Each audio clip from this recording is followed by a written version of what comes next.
이 본당에 와서 처음으로 드리는 성모 신신 미사이네요. 참으로 영광스러운 순간이 아닐 수 없습니다. 티 없으신 성모 마리아께서 우리 거창 본당 성도 여러분 모두와 가정을 자애로운 눈으로 지켜봐 주시길 두 손 모아 기원합니다.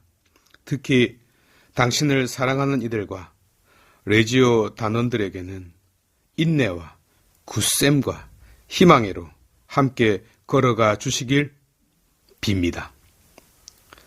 서양을 이해하는, 성경을 이해하는 몇 가지 키가 있는데 그중 하나가 계약입니다. 반면 동양에서는 이 계약 개념이 거의 없었습니다. 왜냐하면 예컨대 황제가 법 위에 있었고 법 그 자체와 동일시 되었기 때문입니다. 그래서 계약이나 법 그리고 약속을 하찮게 보는 경향이 있었습니다.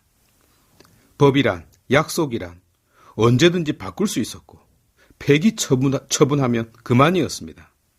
그러나 서양은 처음부터 계약을 중심으로 민족, 국가가 형성되었다 해도 과언이 아닙니다. 이를 어길 시 엄청난 대가를 치러야 했고 전쟁까지도 감수해야 했습니다. 그래서 이걸 제대로 몰랐던 청나라는 아편 전쟁의 혹독한 희생을 감내해야 했던 겁니다. 어쨌든 이스라엘도 마찬가지였는데요.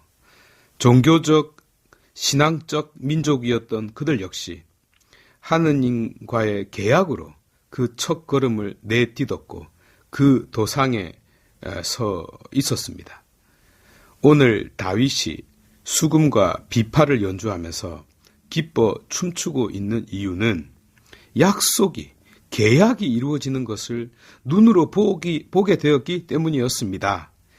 그들의 역사를 간단하게나마 더듬어 보십시오.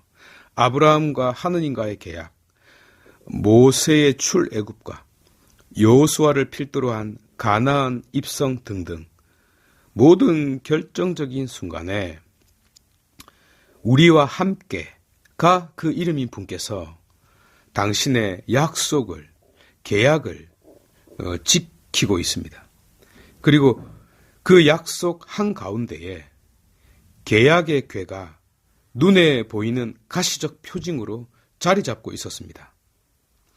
다윗은 그 약속을, 그 계약을 자기가 눈으로 보고 있고 손으로 만지고 있고 자기 삶의 중심에 모시고 있습니다. 그러니 그 기쁨은 세상적 기쁨을 넘어서는 기쁨일 수밖에 없었던 것입니다.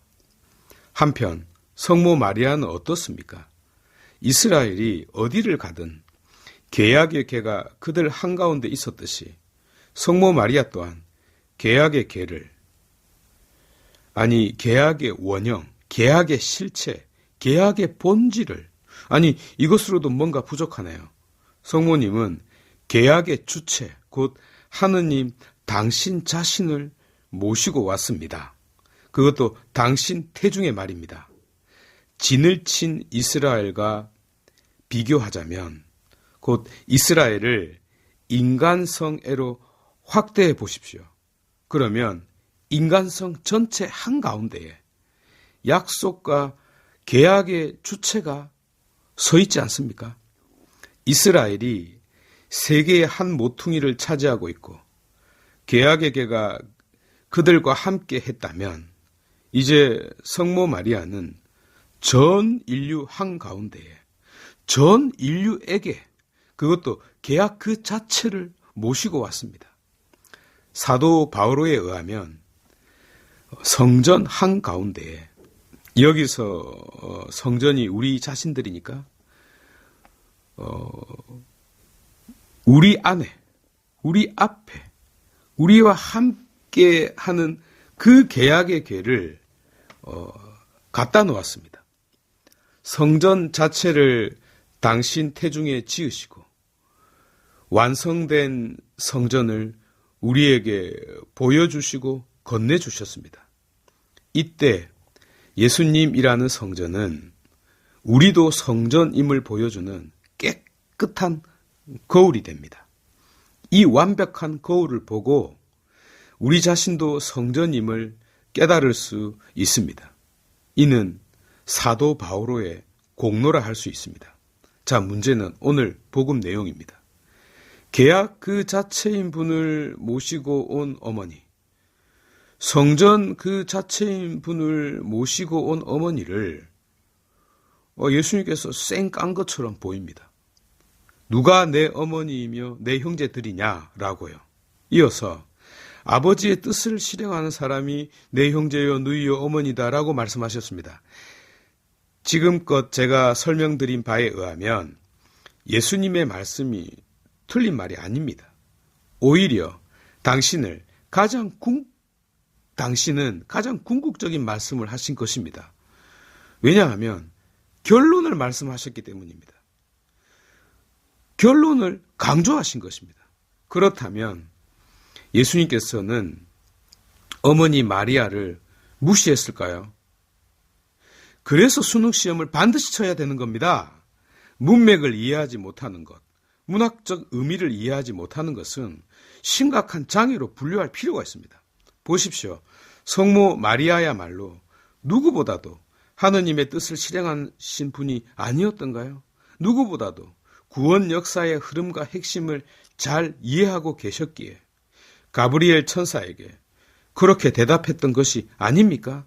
누구보다도 하느님에게 순명하고 순종하신 분이시기에 마지막 아들 밑에서 요한과 함께 그 자리를 지키고 있었던 분이 아니었습니까?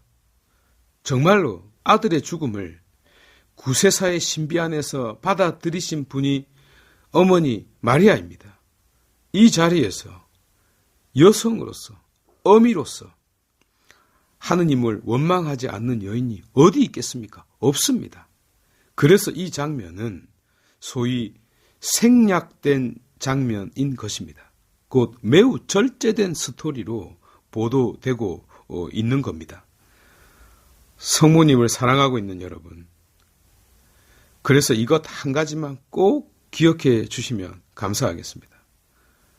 성모님 손을 붙잡고 걸어가는 사람은 어떤 우여곡절이 있더라도 반드시 목적지에 도착하고야 만다는 점 말입니다. 가톨릭 교회가 그녀를 자모신 마리아라고 부르는 것은 어머니 마리아께서 어떤 일이 있더라도 자식의 손을 결코 놓지 않기 때문입니다. 자식의 손을 놓고 어미 혼자 좋은 곳에 들어간다? 그런 일은 없습니다.